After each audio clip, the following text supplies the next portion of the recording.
Good evening, Mayor and Council.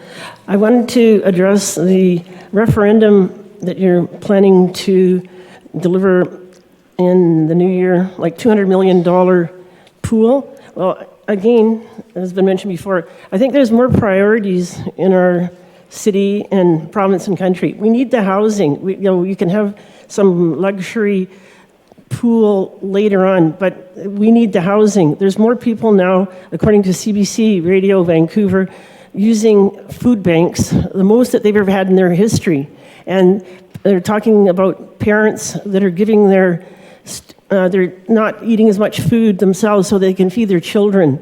This is a crisis in our country. This is like, it's a depression. I call it a deep depression, and I'm an optimist because it's affecting the whole world. I was in London and in September, and I've seen in the past couple of years 100 people will be on the street, and they're across from the Savoy Hotel, which has rooms for $800 a night, and people are being given food like in a bread line, okay? So and this is happening all over Europe. This is happening all over our country, and we need housing a priority, and affordable, timely, and decent housing. Also, we need the drug treatment too, obviously, and in the London Underground, there was an advertisement for drug treatment called hope.ca, but it's in Thailand that they send the people with drug addictions there to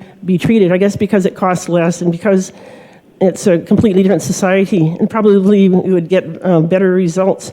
And we have to going back to being a first world country, not a third world country. You just look on the streets here, look at Vancouver, look at even, I was in Portugal in September.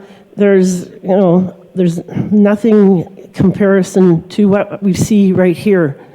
And although I'm not, I haven't seen everybody. But the thing is that we have to get back on the track of being a first world country, not a third world country. And we need all levels of governments working together. And you have to, the federal governments, the provincial governments, and yourself. And that this money, if it's possible, should be allotted and should be given to affordable housing for the people here. Because we're paying all the taxes here, and you should be listening to us, not the developers or the big business here. Good, thank you. Thank you, Diana.